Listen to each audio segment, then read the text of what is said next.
سادتي وسيداتي، طيب الله أوقاتكم أينما كنتم بكل خير ورمضان كريم. فيما يلي أقدم لحضراتكم نشرة أخبار المساء من الفضائية الإريترية والمستهل بأبرز العناوين. جهود حثيثة لضمان صحة الأم والطفل في مستشفى تسني. توديع رسمي للمنتخب الوطني للدراجات الهوائية قبيل انطلاق طواف رواندا. تنفيذ حملات واسعة النطاق لحفظ التربة والمياه في دار الضاحية التبلدية. النيجر تؤكد سيادتها على يورانيوم أرليت وسط نزاع مع فرنسا.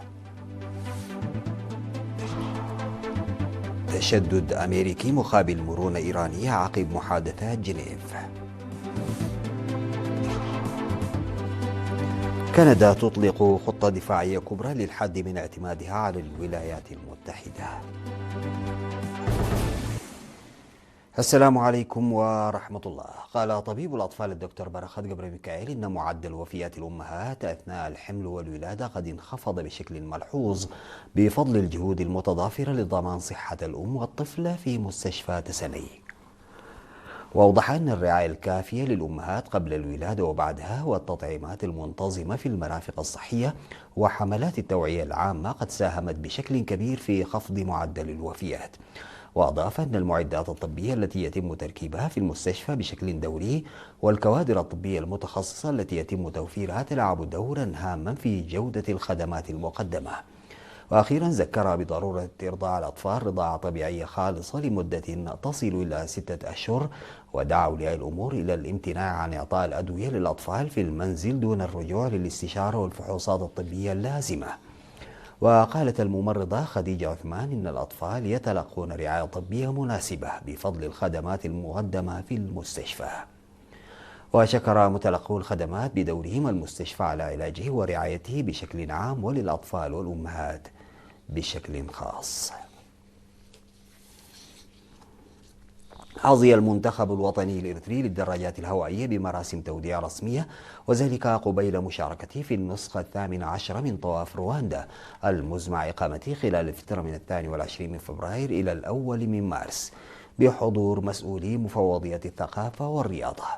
وأكد المنتخب الوطني الإريتري للدراجات الهوائية جاهزيته الكاملة لخوض منافسات الطواف بعد استكمال التحضيرات الفنية والبدنية اللازمة تمهيدا لتمثيل البلاد بصورة مشرفة ومواصلة مسيرة الإنجازات القارية والدولية.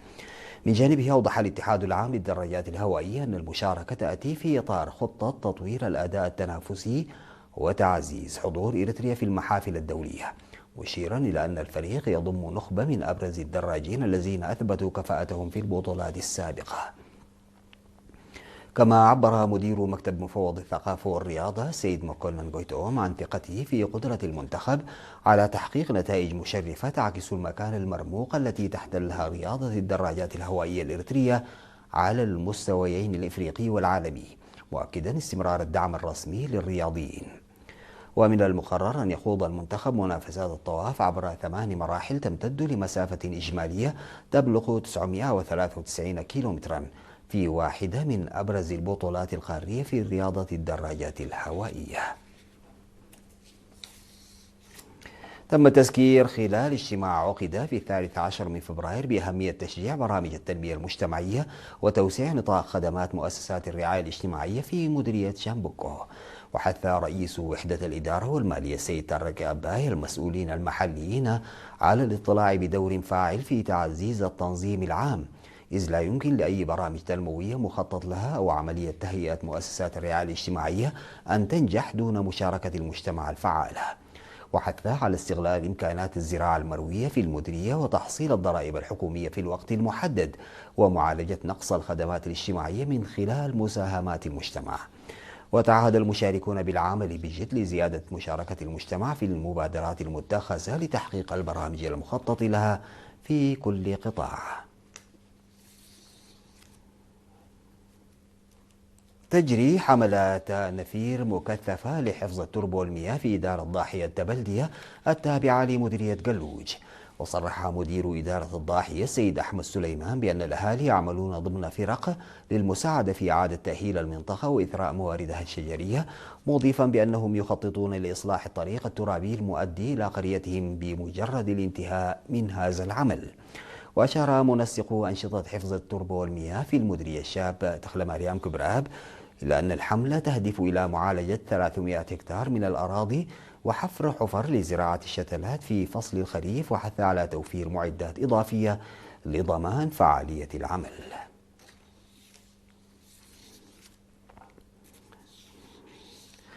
تم في 16 من فبراير تقييم الجهود المبذولة في مديرية فرو على مدى السنوات التسع الماضية لتمكين المواطنين الذين لم يحصلوا على فرص تعليمية لأسباب مختلفة من الانضمام إلى برنامج تعليم الكبار، والذي يشمل محو الأمية وبرنامج عريوت والتعليم المسائي. في الاجتماع الذي عقد لمراجعة العمل المنجز من عام 2016 إلى عام 2025، قال الأستاذ جمال علي مسؤول برنامج تعليم الكبار إن 2109 أشخاص تلقوا تعليمهم في 49 قرية ضمن برنامج عريوت، بالإضافة إلى 7334 شخصا تلقوا تعليمهم وانتقلوا إلى مستويات تعليمية أعلى. وأضاف أنه خلال هذه السنوات أكملت 8 قرى برنامج عريوت وانتقلت إلى التعليم النظامي، مشيرا إلى افتتاح 12 مركزا إضافيا العام الماضي، مما زاد إجمالي عدد مراكز برنامج عريوت بنسبة 58%. وأشاد الأستاذ إسماعيل علي مسؤول مدارس المديرية ببرنامج تعليم الكبار مؤكدا أنه حقق إنجازات جديرة بالثناء وتوفرت فرص عمل للخريجين، وحث على السعي لتجميع القرى لتحقيق نتائج أفضل. وبعد المناقشات أصدر المشاركون خطة عمل مدتها 5 سنوات لإجراء مسح في جميع إدارات الضواحي وإنشاء مكتبات مجتمعية وبدء برامج تعليم الكبار خلال فصل الخريف، والتركيز على القرى التي لم يفعل فيها برنامج عريوت، بالإضافة إلى أن يبدأ برنامج الدروس المسائية في موقع مدروس. وقال السيد فساهي قبر هواريات المدير التنفيذي لإدارة مديرية فرو إن البرنامج سيسهم في تحسين الأداء، وحث على بذل جهود متضافرة لضمان أن تكون القرى التي لم تقض بعد على الأمية من بين القرى التي تشارك في هذه الفرصة. نظمت بمدينة نقفة دورة تدريبية خلال الفترة من 6 إلى 13 من فبراير ل 55 معلمة من مديريتي نقفة وأدوبحة بهدف تعزيز مهارات التدريس في مرحلة التعليم ما قبل النظامي.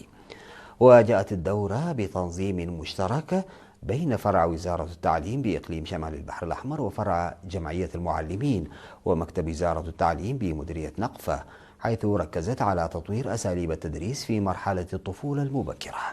وتناولت محاور التدريب إعداد الخطط التعليمية وتقييم أداء التلاميذ وإدارة الوقت والتعرف على مشكلات المتعلمين، إضافة إلى تعزيز مهارات بناء العلاقات التفاعلية الإيجابية في عمليتي التعليم والتعلم. وفي تصريح له أوضح القائم بأعمال مكتب وزارة التعليم بمديرية نقفة الأستاذ جمع بخيت أن الهدف من الدورة يتمثل في رفع كفاءة المعلمات وتحسين مخرجات العملية التعليمية، مؤكدا أهمية نقل المعارف المكتسبة إلى الصفوف الدراسية بما يسهم في تنشئة أطفال يتمتعون بالثقة بالنفس والمشاركة الفاعلة في بناء مجتمع متطور. من جانبهن أكدنا المشاركات استعدادهن لتطبيق ما تلقينه من معارف ومهارات في العمل التعليمي بما يعزز جودة التعليم في مرحلة الطفولة المبكرة. استشهد عضو فرع وزارة العمل والرعاية الاجتماعية بالإقليم الجنوبي المناضل هبتوم أبرهة ترفيه ب13 من فبراير عن عمر ناهز 80 عاما جراء مرض ألم به. انضم المناضل هبتوم أبرهة إلى قوات التحرير الشعبية في عام 1975 وخدم في القوات المقاتلة وهيئات التموين خلال حرب التحرير، وبعد الاستقلال تم تعيينه في القسم الاقتصادي بالفيلق 491 ووزارة العمل والضمان الاجتماعي، وخدم شعبه ووطنه بتفان وإخلاص. المناضل هبتوم أبرهة متزوج وأب ل3 أبناء، وقد تم تشييع جثمانه في 14 من فبراير في مقبرة الشهداء بدقمحره. ويعرب فرع وزارة العمل والرعاية الاجتماعية بالإقليم الجنوبي عن حزنه العميق لوفاة عضوه المناضل أبتوم أبرهة ترفيه، ويتقدم بخالص التعازي إلى عائلته ورفاقه. بعد الفاصل سيدتي وسادتي أعود بالأخبار الخارجية.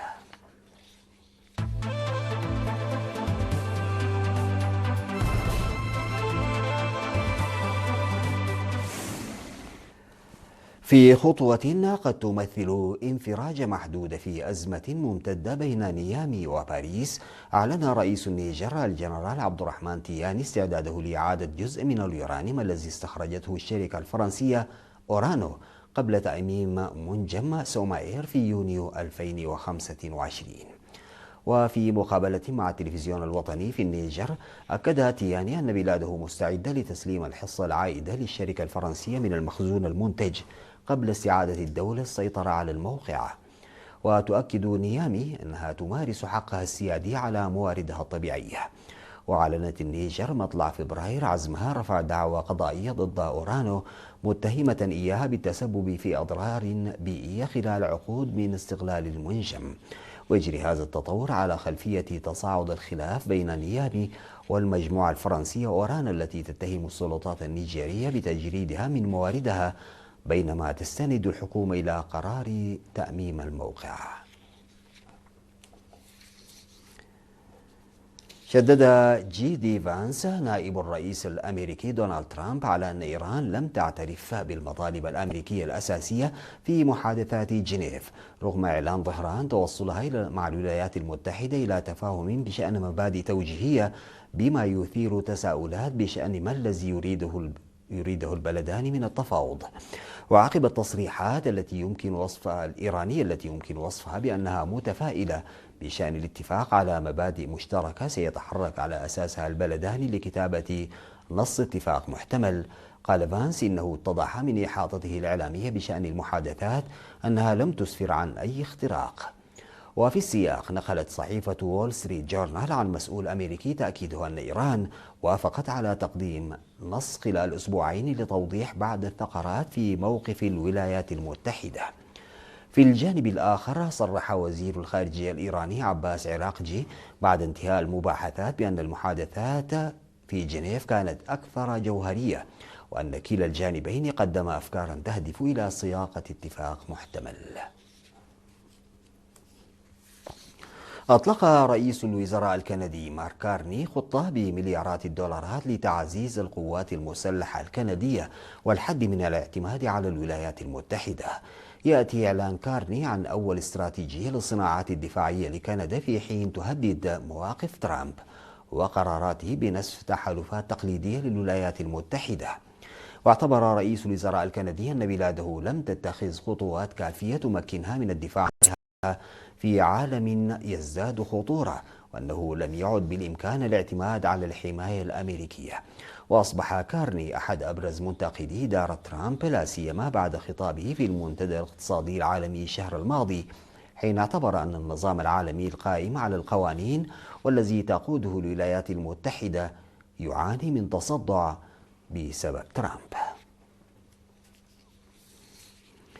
أشاد الرئيس الفرنسي مانويل ماكرون بالتطور الملحوظ في العلاقات بين فرنسا والهند استجابة لتغير النظام الدولي، وذلك في اليوم الأول من زيارته الرسمية الرابعة للهند. وأكد الرئيس الفرنسي للصحفيين ورئيس الوزراء الهندي ناريندرا مودي عقب اجتماع ثنائي أن الشريكين لا يرغبان في الخضوع لأي شكل من أشكال الهيمنة أو صراع قلة، حسب ما أفادت به وكالة الصحافة الفرنسية.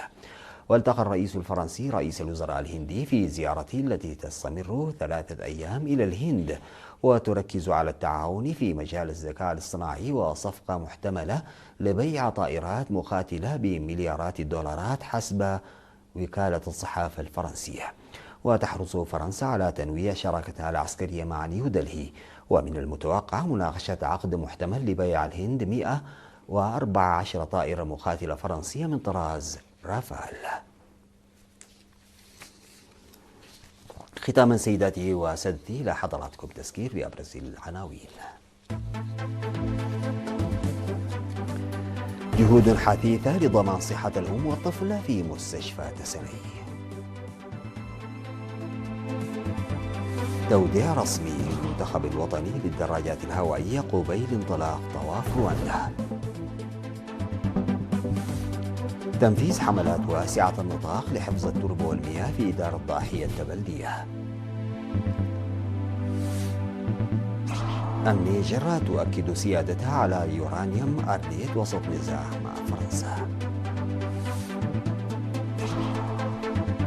تشدد أمريكي مقابل مرونة إيرانية عقب محادثات جنيف. كندا تطلق خطة دفاعية كبرى للحد من اعتمادها على الولايات المتحدة الأمريكية. انتهت نشرة أخبار المساء قدمتها لحضراتكم من الفضائية الإريترية. شكرا لمتابعتكم. السلام عليكم ورحمة الله تعالى وبركاته.